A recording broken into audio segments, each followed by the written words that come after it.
우리가 지금 신앙의 기초하고 있어요. 지난주에 뭐였죠? 순종. 사울이 전쟁에서 대승을 거두고 왔지만 하나님은 그렇게 기뻐하지 않으셨습니다. 하나님께 예배를 드린다고, 제사를 드린다고 제물 잘 준비해 왔지만 하나님 별로 기뻐하지 않으셨습니다. 사울 왕이 그렇게 전쟁에서도 승리하고 하나님께 드릴 제물을 준비할 만큼 유능한 능력 있는 사람이었지만 주님이 기뻐하지 않으셨습니다. 이유가 하나입니다. 승리가 또는 하나님께 드릴 제물이 능력이 나쁜 게 아니죠. 이유가 있습니다. 그 모든 것이 다 넘치게 있을지라도 청종하지 않으면, 하나님의 말씀을 듣고 순종함이 없으면 하나님이 기뻐하시기는커녕 아주 슬퍼하시죠. 아주 싫어하십니다. 우리가 지난주에 그걸 들었어요. 하나님이 이 모든 것들을 그분의 목소리 듣고 순종하는 것만큼 좋아하시겠습니까? 하나님이 가장 기뻐하시는 것 중에 하나, 청종, 순종이죠.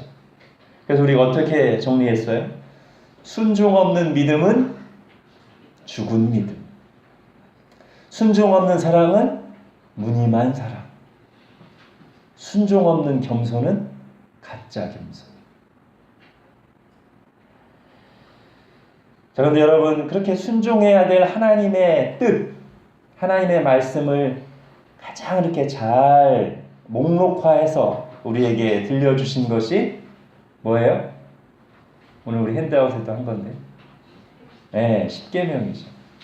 그게 그냥 그 문구로만이 아니라 그 10가지 조항과 함께 그 각각의 조항에 담겨있는 하나님의 뜻, 하나님의 의도, 하나님의 마음, 이런 것이 우리에게 주신, 우리가 가장 기본적으로 순종해야 될 하나님의 뜻입니다. 그리고 그 십계명을 쫙 농축해서, 압축해서 딱 차면 한 방울이 딱 떨어지는데 뭐예요? 사랑. 그죠? 십계명을 둘로 요약하면 하나님 사랑, 이웃 사랑이잖아요. 한 방울로 딱 압축하면 사랑이라고 할 수 있단 말이죠.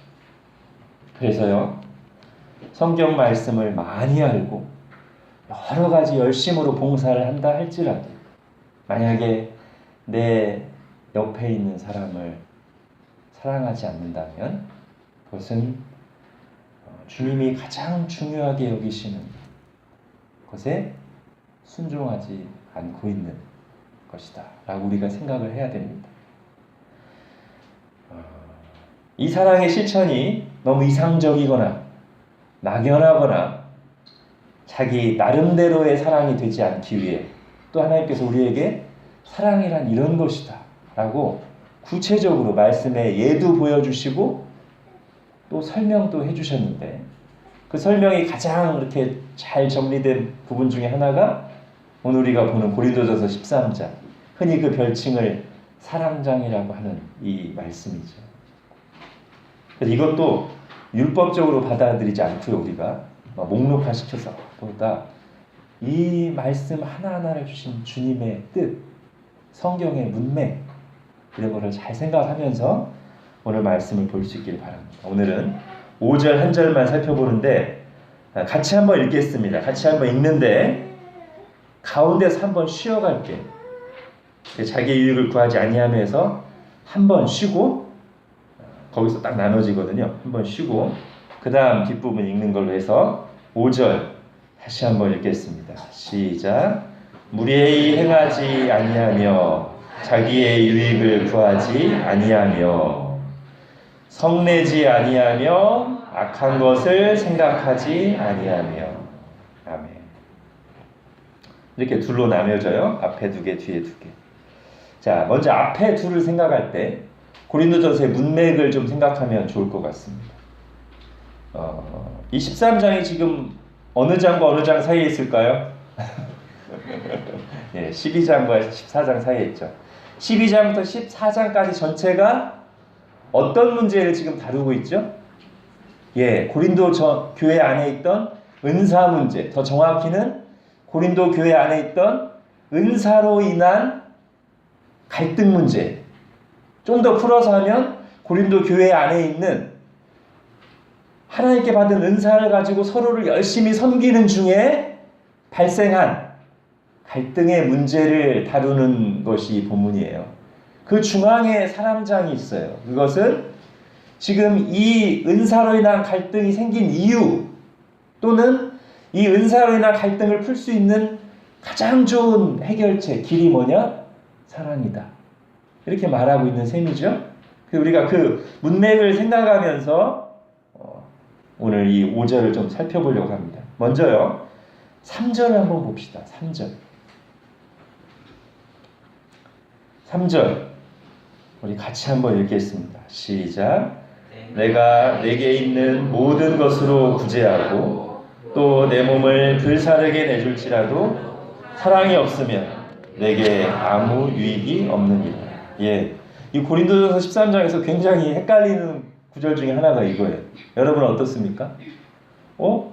내게 있는 모든 것으로 구제하고 또 내 몸을 불사르게 내주는 게 사랑 아닌가? 어때요? 여러분 성경 다른 곳에서, 특히 예를 들면 요한복음 같은 곳에서 예수님 이런 말씀하십니다. 친구를 위하여 자기 목숨을 내어주면 이보다 더 큰 사랑이 없나? 여러분, 우리 예수님의 사랑을 한마디로 얘기하면 내어주는 사랑이죠. 근데 지금 이 고린도전서 13장 3절이 내게 있는 모든 것으로 구제하고 또 내 몸을 불사르게 내줄지라도 해놓고는 사랑이 없으면, 이게 사랑인데 사랑이 없으면이라니, 이런 질문도 우리가 한 번쯤 해봐야 된다는 거예요. 그냥 넘어가지 않고. 자, 오늘 5절과 연결해서 생각해보면 힌트를 하나 얻을 수 있습니다. 첫 번째 것, 사랑은 무례히 행하지 아니하는 것이다. 자, 3절하고 5절 연결해 볼게요. 열심히 봉사하고 자기를 내어주어 희생하고 헌신하여 섬길지라도 그 태도가, 그 자세가 무례하다면 그것은 사랑이라고 할 수 없다. 여러분, 무례한 게 뭡니까? 상대를 존중하지 않는 것, 또는 상대에게 걸맞게 대하지 않는 것, 이게 무례한 거예요.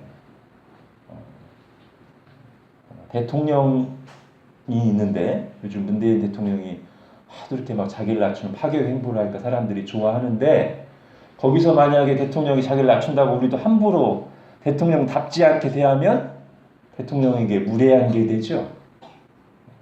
그분이 자신을 낮추는 건 잘하는 건데 옆에 사람들이 그거 보고 우습게 여겨서 여기 머리통한테 따시고 가면 아주 무례한 거죠. 아이를 아이답게 대하는 건 좋은 건데 어른을 아이 대하듯 하면 무례한 거죠. 요즘 반려동물들 사람들이 막 아끼고 사랑합니다만 사람을 반려동물 대하듯 하면 무례한 거죠. 걸맞게 대해야 돼요. 그러지 않으면 무례한 것이고, 그리고 그거보다 좀 더 보편적으로는 존중하는 것, 그러니까 존중하지 않는 것이 무례한 거예요. 그러면 지금 이 문맥에서 생각해보면 내가 이렇게 나를 희생하고 열심히 섬기는데 하면서 그 태도가 다른 사람들을 내려다보고 딸보고 무시하고 함부로 대한다면 엄청난 것을 내주고 헌신하였을지라도 아무 유익이 없는 거죠.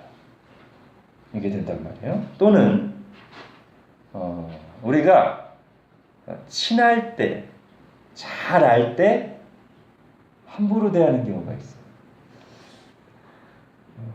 상대방이 말하기 싫어하는 약점을 농담거리로 말하고, 친하니까 이해해 줄 것이라고 생각하고 거친 말, 함부로 하는 행동을 할 때가 있다는 거예요. 여러분, 분명히 구분해야 됩니다. 함부로와 친근한 것은 절대 같은 게 아닙니다. 어떻게 다르냐면 친근한 것은 사랑의 한 요소라고 할 수 있어요. 근데 성경이 뭐라고 하냐면 함부로는 사랑이 아니라고 분명히 말합니다. 사랑 아닌 것 중에 하나가 함부로예요. 우리가 속으면 안 됩니다. 친하니까 막 함부로? 아니요. 함부로와 친근함은 절대 같은 게 아닙니다. 반대에 해당됩니다. 한쪽은 사랑에 속하고 한쪽은 사랑에 속하지 않는 겁니다. 성경이 말합니다. 사랑은 무례히 행하지 아니하는 것이다. 여러분, 제가 이 구절을 깊이 생각하게 된 계기가 있습니다. 한 두어 달 전인가 저희 교회에 제 제자, 청년대 지도했던 제자 그 부부가 찾아왔어요. 기억하시는 분도 있을 겁니다. 그래서 목욕실에서 같이 식사하고 잘 교제하고 별 문제 없이 갔어요. 근데 주중에 제 마음속에 걸리는 두어 마디 말과 행동이 생각났습니다. 이 말과 행동은 그 젊은 부부의 말과 행동이 아니라 그 젊은 부부에게 했던 저의 말과 행동을 말하는 겁니다. 그 사람들이 나중에 어떤 피드백을 하거나 한 거 전혀 없어요. 그냥 제가 지나고 나서 생각하고 기도하면서 생각나는데 제 두어 마디 말과 행동이 너무 걸려요, 마음에. 내가 왜 그랬지? 나 자신도 모르게 교만해져 있나? 그래서 막 힘든 마음으로 기도하면서 자체 평가를 내려보니 저의 결론은 두 가지였습니다. 하나는 내가 교만하다. 또 하나는 이번만 그런 게 아니다. 내가 원래 이런 게 있다. 이런 걸 인정하지 않을 수 없었습니다. 그래서 하나님 앞에서 회개하면서 그 두 부부를 위해서 막 기도하면서 하나님 저를 고쳐주십시오. 기도하는데 그러는 즈음에 이제 저한테 확 와닿은 말씀이 이 말씀이에요. 사랑은 무례히 행하지 아니하며 자기의 유익을 구하지 아니하며. 그래서 제가 좀 두려운 생각이 들어서 하나는 교만해지는 것도 두려워하고 두 번째 저의 자체평가가 뭐죠? 원래 이런 사람이다. 그래서 또 그럴까봐 제가 두려워서 그 즉시 포스트잇에다가 써서 책상을 갖다 붙여놨어요. 잊어버리지 않으려고. 여러분, 오늘 본문이 말하는 무례함은 꼭 윗사람에 대한 예절만을 말하는 게 아닙니다. 모든 관계, 상호 간의 인격적인 존중을 말하는 거예요. 그래서 여러분, 부모가 자녀들에게 하는 행동들의 대부분은 선한 의도, 자녀 잘되게 하려고 하는 거죠. 여기 있는 우리 자녀 세대들은 기억하십시오. 여러분들이 알든 모르든 간에 부모님들이 여러분을 위해서 엄청나게 희생하고 있습니다. 많은 걸 참고 여러분들 위해 견디고 희생하는 것이 엄청 큽니다. 자, 이제 부모님들이 그런데 그렇게 자녀들 잘되게 하려는 선한 마음으로 많은 것을 희생하며 섬기는데 그것이 정말 사랑이 되려면, 그리고 자녀들에게 사랑으로 전달되려면 무례히 행하지 아니하며가 있어야 돼요. 즉 무시하는 언행, 공격적인 말, 인격을 모독하는 언행, 일방적인 태도를 하나님 앞에서 회개하고 내려놔야 돼요. 자녀들을 인격적으로 대하고 존중해야 돼요. 그래야 그게 사랑이 되고 자녀들에게 사랑으로 와닿아요. 자, 이제 자녀가 부모에게, 자녀들도 마찬가지죠. 여기 있는 자녀들 중에 우리 부모님들이 무시당하고 하찮게 여김을 받기를 원하는 사람 아무도 없을 겁니다. 그럼에도 불구하고 이 시대의 정신과 분위기를 따라가다 보면 하나님의 말씀이 가르치는 부모를 대하는 태도와는 너무 다르게 자연스럽게 우리가 행동하는 게 많이 있어요. 이미 제가 5월달에 가정의 달에도 한번 얘기했습니다.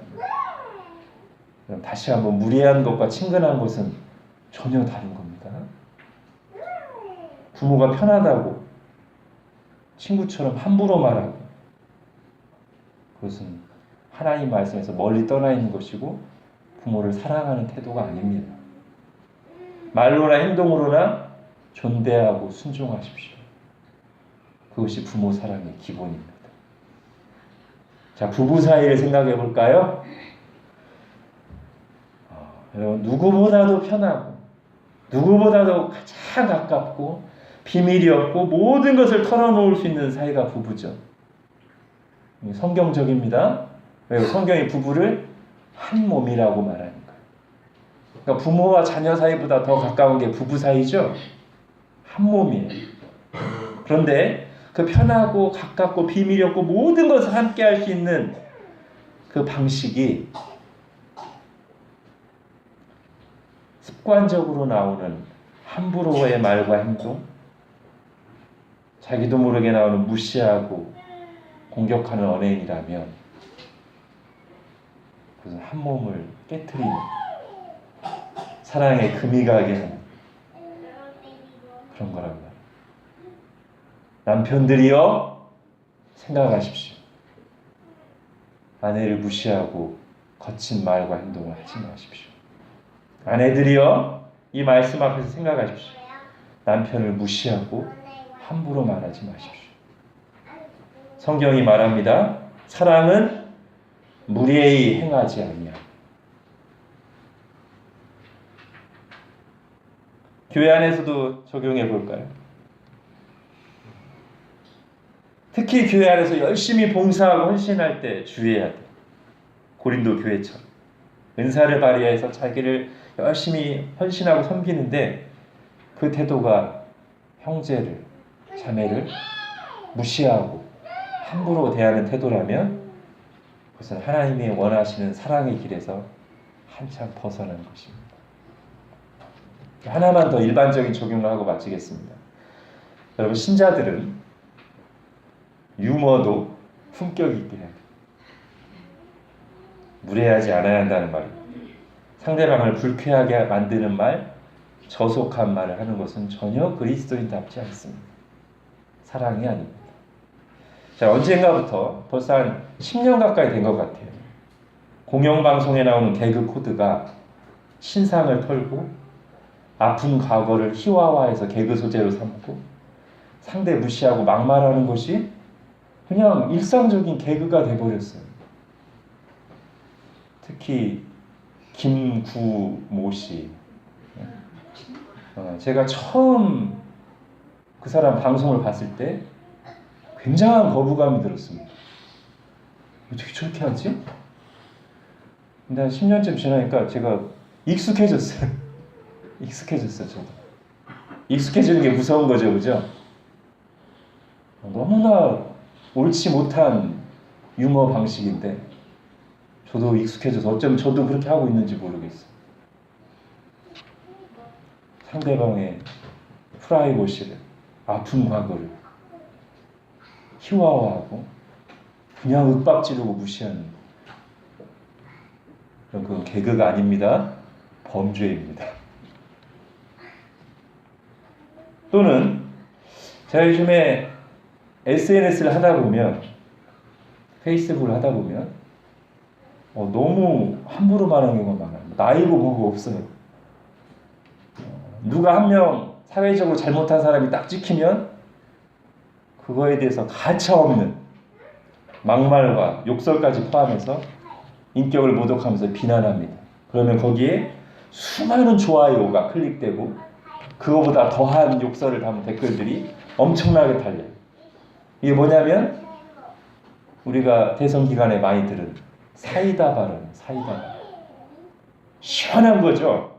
자기도 마음에 안 들었던 어떤 행동, 자기도 못마땅했던 어떤 사람에 대한 아주 그냥 인신공격하고 짓밟는 말이 시원한 거예요. 사이다 발언. 그리고 거기 동조하는 거. 그리고 뭐 자기보다 나이가 많거나 뭐 사회적으로 어떤 사람이건 간에 뭐 완전 쓰레기 취급하면서 심한 말들을 너무 쉽게 달아요. 여러분, 잘못된 것을 바로잡는 것은 분명히 사랑의 한 부분입니다. 꼭 필요합니다. 그런데 그때 태도가 상대방의 인격을 존중하는 태도를 가져야지, 사이다 발언에 무분별하게 동조하면서 또는 자기가 사이다 발언을 하면서 상대의 인격을 짓밟고 무시하는 행동을 한다면 그건 하나님의 말씀하신 사랑의 행동에서 한참 떠난, 하나님 앞에서 정말로 가슴을 찢고 회개해야 될 행동이라는 것을 기억하시기 바랍니다. 성경이 말합니다. 하나님이 말씀하시는 사랑은 무례히 행하지 않는 것이다. 이제 두 번째입니다. 자기의 유익을 구하지 아니하며. 너무 어렵죠. 어떻게 자기의 유익을 구하지 않을 수 있지? 자, 이것도요, 고린도전서 문맥에서 생각해 볼게요. 무례하지 아니하고가 은사를 발휘해서 봉사할 때 요구되는 태도를 말한다면, 자기의 유익을 구하지 아니하면은 은사를 발휘하여 섬길 때 마음의 동기를 말한다고 할 수 있습니다. 다시 3절이랑 연결하면, 내가 내게 있는 모든 것으로 구제하고 내 몸을 불사르게 내어줄지라도, 첫째, 그 태도가 무례함이라며, 둘째, 그 동기가 자기 유익을 위해서, 자기를 내세우기 위해서 라면 그것은 사랑이 아니고 아무 유익이 없는 거죠. 여러분, 원래 은사를 주신 이유가 뭐예요? 우리 12장 7절 한번 가보겠습니다. 12장 7절. 자, 우리 12장 7절 우리 형제님들이 한번 큰 목소리로 읽어주시겠습니다. 시작. 사람에게 성령을 나타내심은 유익하게 하려 하심이라. 자, 이제 핸드아웃을 보십시오. 여기서 유익하게 하려, 이것이 헬라어로 숨페로입니다. 숨페로. 앞에 나온 이 숨 또는 순, 이게 뭐냐면 함께라는 뜻을 가진 접두어예요. 그래서 이 원어의 의미를 잘 살려서 다른 거의 대부분의 역본들을 어떻게 번역했냐면, 이 유익하게 하려를 표준 세번역에서는 뭐라고 돼 있어요? 공동의 이익을 얻게 하려고. 우리말 성경은 성도 공동의 유익을 위한 것. NIV 영어 성경은 given for the common good. 다 똑같은 말이에요. 공동의. 그러니까 하나님이 성령을 나타내시면, 즉 각 사람에게 은사를 주신 이유는 뭐다? 은사를 받은 자기 자신을 유익하게 하려 위함이 아니고 공동의 유익, 즉 교회 공동체를 유익하게 하려고 주신 것이다. 은사라는 것이. 이건 너무 당연한 거예요. 우리가 얼마 전에 교회론 할 때 교회를 뭐에 비유했어요? 교회에 대한 가장 유명한 비유가 교회는 그리스도의 몸. 그래서 각각의 형제 자매 지체들은 이 몸을 이루는 한 부분들, 손에게 주신 기능이 있어요. 잡고 움직이는 거, 코 냄새 맡고, 입 말하고 먹고. 이 누구를 위한 거면? 코가 냄새 맡는 것이 코를 위한 것인가? 몸 전체를 위한 것이고, 입이 말하는 거, 먹는 것이 몸 전체를 위한 건데, 만약에 어떤 지체가, 입의 은사를 가진 어떤 지체가 그 입으로 계속 입자란만 해. 내 입은 잘생겼고 내 입은 어떻고, 그리고 다른 지체들을 변호하는 일, 아무 일도 안 해. 귀찮다고. 내가 왜 그걸 해야 돼? 자기 드러내는 일만 열심히 해. 이것은 이 말하는 은사를 주신 하나님의 의도에 완전히 벗어나는. 그렇죠? 그러니까 한번 이렇게 생각해 보세요. 손이 평소에는 자기 자랑, 능력을 자랑하다가 다리가 가려워서 손아 좀 긁어줘 했더니 안 긁어주다가 자기가 드러낼 만한 아주 영웅적인 일이 있으니까 냉큼 달려가서 했어요. 그럼 지금 세 가지 방식으로 자기 유익을 구한 거예요. 첫 번째는 평소에 자기 잘났다고 자랑. 두 번째는 지체가 가렵다고 긁어달라고 하는데 내가 왜 그거 해야 돼? 귀찮아. 안 하는 거. 세 번째는 자기를 드러낼 만한 영웅적인 일이 있을 때 막 달려가서 냉큼한. 이 세 가지가 다 자기 유익을 구합니다. 은사를 가진 손해. 잘못된 행동이죠?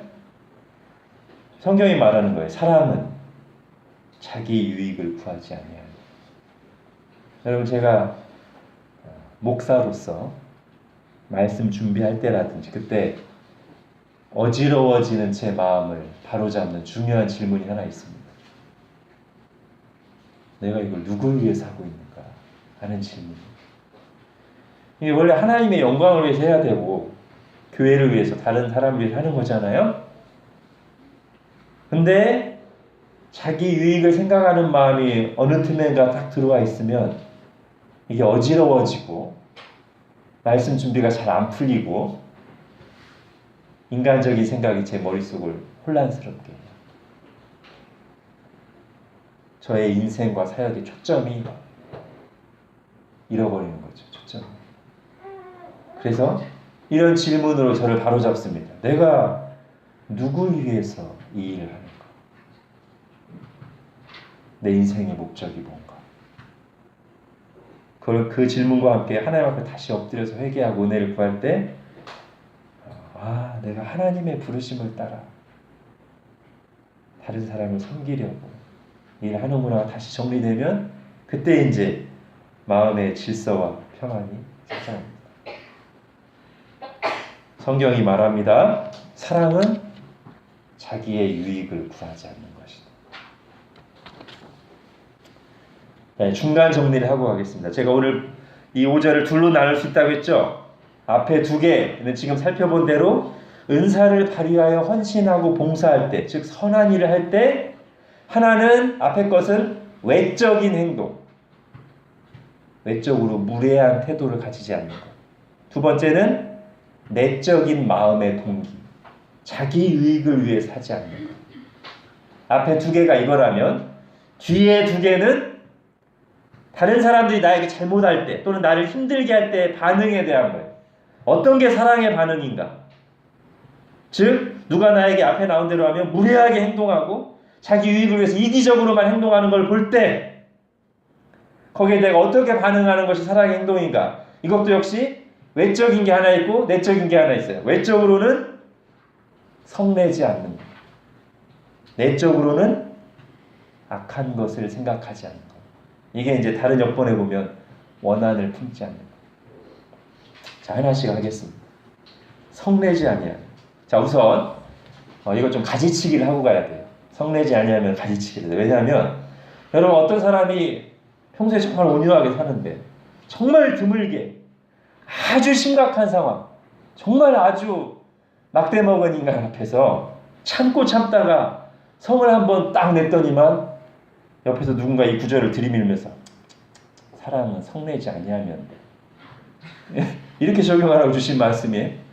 또는 바람 피고 온 남편이 성내는 아내한테 사랑은 성내는 것이 아니고 확 그냥 그렇게 적용하려는 말씀이 아니고, 또는 같은 사람일지라도요 상황에 따라 우리 감정 상태와 반응이 다를 수 있잖아요. 예를 들면 우리 남편이나 아버지가 정말 그날은 회사에서 너무 힘든 일, 하는 일이 안 되고 상사한테 깨지고 너무 속상하고 스트레스 일이 많은 상태로 집에 왔다면, 또는 고객 때문에 막 완전히 마음이 깨져가지고 집에 왔다면 그날은 다른 때보다 아주 작은 일, 사소한 일에도 예민하게 반응하고 성내는 경우가 있을 수 있죠. 그때는 우리가 이 말씀 들이밀면서 판단해야 돼요? 아니면 이해해줘야 돼요? 이해해줘야 되죠. 자, 이렇게 이걸 가지치기를 하고요. 가지치기를 하고 나서 이 성내지 아니하면을 이제 적용하는데, 영어 성경에 보면 이렇게 번역된 데가 있어요. 이 성내지 아니하면을 not easily angered, 그러니까 쉽게 성내지 않는. 아마 이렇게 생각하는 것이 우리가 이 말씀을 좀 더 균형 있게 적용할 때는, 구체적으로 적용할 때 도움이 될 수 있을 것 같아요. 쉽게 성내는 것 또는 자주 성내는 것 아니라는 거죠. 자, 우리가 성낼 때는 다 이유가 있잖아요.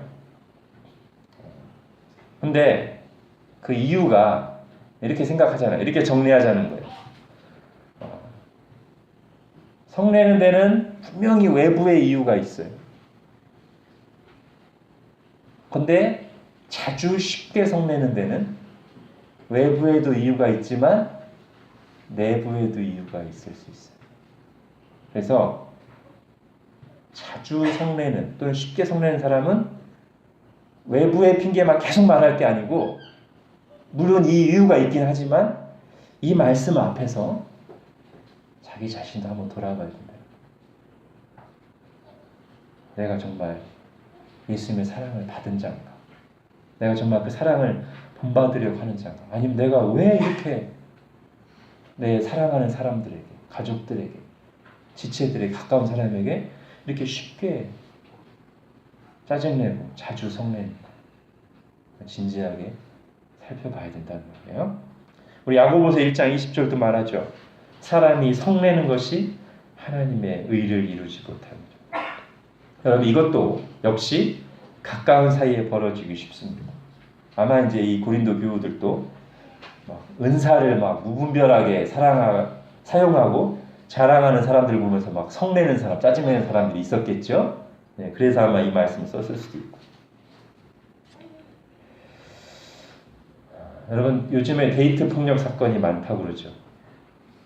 사랑한다고 하는 연인 사이에 폭언과 폭력이 오갑니다. 그런데 이들 중에는 그렇게 폭언과 폭력을 행사하면서 도대체 사랑하는 사람에게 왜 그러냐고 하면 그 핑계가, 그 대답이 사랑하니까요.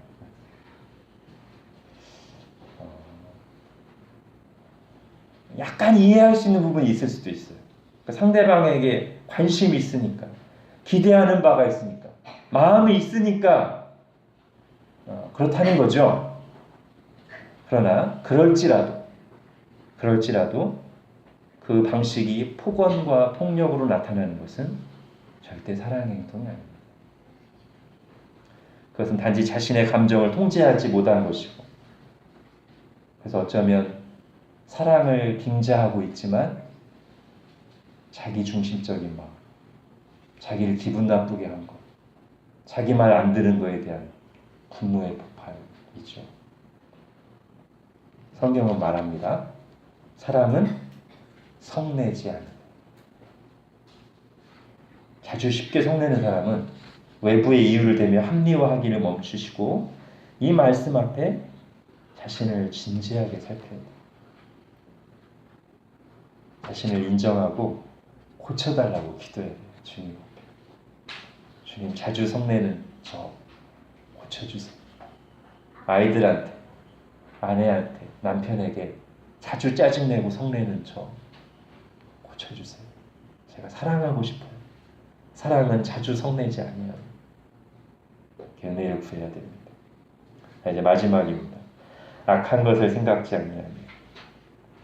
잘못하는 사람에 대한 외적인 사랑의 반응이 성내지 아니하며라면 내적인 사랑의 태도는 악한 생각을 품지 아니하면인데, 자, 다른 여권들 보겠습니다. 핸드아웃. 이건 거의 모든 여권이 이렇게 돼 있습니다. 자, 원한을 품지 않으며. NIV 영어 성경에도 keeps no record of wrongs. 왜냐하면요. 여기 쓰인 이 생각이라는 단어가 헬라어로 로기조마인데, 이게 그냥 생각하는 게 아니고 목록을 작성하다, 속으로 계산하다, 이런 뜻을 가진 생각하다예요. 그래서 그런 그 단어의 뜻을 잘 살려서 번역하면 그냥 직역으로 악한 생각을 품지 아니하며라기보단 그 의미가 원한을 품지 않으며 라고 하는 것이 더 이제 잘된 번역일 수 있는 거지. 그리고 이렇게 우리가 이 단어가 목록을 작성하다, 속으로 계산하다라는 뜻으로 이해하면 예수님의 1만 달란트 비유가 생각나요. 베드로가 용서의 횟수를 묻죠? 예수님께 몇 번 용서해야 됩니까? 목록을 작성하겠다는 거죠. 자, 1번 너 전에 나한테 막말했고 자, 2번 꼬간도 난갚었고 3번 카운트하면서. 그랬더니 예수님은 비유를 쭉 하시고 나서 결론이 뭐예요? 마음으로부터 형제를 용서해라. 용서해. 몇 번 용서해야 되냐고 횟수를 여쭙더니만 마음으로 용서해라. 하늘지게 나오는 거예요. 예수님이 지금 동문서답한 건가요? 왜 횟수 물어보는데 마음으로라고 뻔한 대답 하시냐? 아니에요. 우문이 한다고 하신 거예요. 즉, 네 질문이 잘못됐다. 왜 용서를 얘기하면서 횟수를 묻니? 용서라는 건 그게 아닌데. 용서를 하는 건 카운트하는 게 아닌데 목록 작성했다가 한꺼번에 쏟아놓을 게 그게 용서가 아닌데 왜 횟수를 물어 나한테? 용서는 목록 작성하는 게 아니고 그 목록을 하나하나 지워나가는 게 용서입니다. 왜 횟수를 묻냐? 지금 목록을 작성하고 카운트하면 지금은 성내지 아니할 수 있지만 나중에 그 자기가 딱 기준 세워놓은 횟수가 차면 그동안 성내지 아니한 것까지 에다가 곱하기 2해서 폭탄을 날리는 거죠. 자, 그럼 우리가 어떻게 밖으로는 성내지 아니하며 속으로는 원한을 품지 않을 수 있어요? 사실 예수님이 베드로에게 답변하신 이 1만 달란트 비유 속에 그 답이 어느 정도 들어있는 셈인데, 횟수를 세려면 예수님이 이렇게 말씀하시잖아요. 횟수를 세려면 남이 너에게 잘못한 횟수를 카운트하지 말고 하나님이 너를 얼마나 많이 용서해 주셨는지 그 횟수를 생각하라는 거예요. 즉, 이 비유 자체로 하면은 동료에게 200 데나리온 빚 꿔준 거, 그 200 숫자 카운트하기보다 1만 달란트 그걸 카운트하라고. 이거 얼마나 하루에도 몇 번씩 하나님 용서해 주시는데 얼마나 큰 죄를 용서해 주셨는데 그걸 카운트하고 속으로 계산하라는. 여러분, 하나님 우리에게 원한을 품지 않으십니다. 속으로 목록 작성하고 계시지 않으십니다. 오히려 그것을 성경 표현대로 하면 도말하셨다. 우리의 죄의 목록을 그냥 없애버리고. 우리가 하나님을 이 영역에서 하나님을 바라본다고 할 때 두 가지를 우리가 생각하는 겁니다. 하나는 나를 용서하신 그 은혜를 바라보는 거고요. 또 하나는 지금 이런 상황에서 하나님 바라본다고 할 때 또 하나는 하나님이 갚아주실 것을 바라보는 거. 그래서 내가 지금 성내지 아니할 뿐 아니라 원한을 품고 쌓아두지도 않는 거예요. 하나님 나에게 너무나 큰 은혜를 베푸시고 나를 비교도 안 될 만큼 많은 횟수를 용서해 주셨기 때문에 또 하나는 하나님이 갚아주실 것을 내가 믿기 때문에. 그런 의미로 우리가 이 영역에서 하나님을 바라봅니다. 그래서 앞으로 우리 서로 막 누구 때문에 정말 속상하고 할 때 하나님 바라보세요 라고 권면할 때 우리 이 의미로 이해하는 거예요. 나를 용서해 주신 그 횟수와 깊이를 바라보는 것이고 또 하나는 주님이 갚아주시고 그리고 내가 지금 이렇게 참고 인내하는 거 다 주님이 헤아리고 계시고 보고 계시고 내 눈물 닦아주실 거 그거 바라보자. 이제 정리하겠습니다. 우리가 가까운 사람들을 위해 섬기고 나를 내어주고 봉사할 때 어떤 게 사랑인가? 밖으로는 무례하지 않는 것, 안으로는 자기 유익을 위한 동기가 아닌 정말 그 사람을 위한 동기로 하는 것. 자, 그 다음 반대로 나를 힘들게 하는 사람들을 대할 때 사랑의 태도는 밖으로는 쉽게 자주 성내지 않는 것, 안으로는 하나님 바라보면서 원한을 품고 쌓아두지 않는 것.